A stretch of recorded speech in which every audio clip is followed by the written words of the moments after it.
दोस्तों, प्राचीन काल की बात है। मगध देश की जनता में आतंक छाया हुआ था। अंधेरा होते ही लोग घरों से बाहर निकलने की हिम्मत नहीं जुटा पाते थे। कारण था अंगुलीमाल। अंगुलीमाल एक खूंखार डाकू था जो मगध देश के जंगल में रहता था। जो भी राहगीर उस जंगल से गुजरता था वह उसे रास्ते में लूट लेता था और उसे मारकर उसकी एक उंगली काटकर माला के रूप में अपने गले में पहन लेता था। इसी कारण लोग उसे अंगुलीमाल कहते थे। एक दिन उस गांव में महात्मा बुद्ध आए। लोगों ने उनका खूब स्वागत सत्कार किया। महात्मा बुद्ध ने देखा वहां के लोगों में कुछ डर सा समाया हुआ है। महात्मा बुद्ध ने लोगों से इसका कारण जानना चाहा। लोगों ने बताया कि इस डर और आतंक का कारण डाकू अंगुलीमाल है। वह निरपराध राहगीरों की हत्या कर देता है। महात्मा बुद्ध ने मन में निश्चय किया कि उस डाकू से अवश्य मिलना चाहिए और इन लोगों का डर दूर करना चाहिए। एक दिन बुद्ध जंगल में जाने को तैयार हो गए तो गांव वालों ने उन्हें बहुत रोका, क्योंकि वे जानते थे कि अंगुलीमाल के सामने से बच पाना मुश्किल ही नहीं असंभव भी है।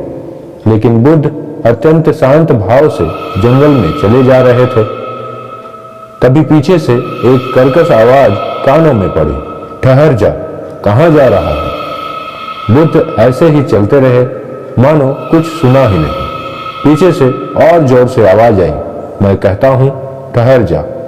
बुद्ध रुक गए और पीछे पलटकर देखा तो सामने एक खूंखार काला व्यक्ति खड़ा था। लंबा चौड़ा शरीर, बड़े हुए बाल, एकदम काला रंग, लंबे लंबे नाखून, लाल लाल आंखें, हाथ में तलवार लिए वह बुद्ध को घूर रहा था।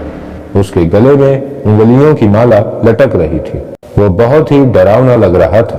बुद्ध ने शांत व मधुर स्वर में कहा, मैं तो ठहर गया, भला तू कब ठहरेगा। अंगुलीमाल ने बुद्ध के चेहरे की ओर देखा। उनके चेहरे पर बिल्कुल भय नहीं था, जबकि जिन लोगों को वह रोकता था वे भय से थर थर कांपने लगते थे। अंगुलीमाल बोला, हे सन्यासी, क्या तुम्हें डर नहीं लग रहा है? देखो, मैंने कितने लोगों को मारकर उनकी उंगलियों की माला पहन रखी है। इस पर बुद्ध बोले, तुझसे क्या डरना? डरना है तो उससे डरो जो सचमुच ताकतवर है।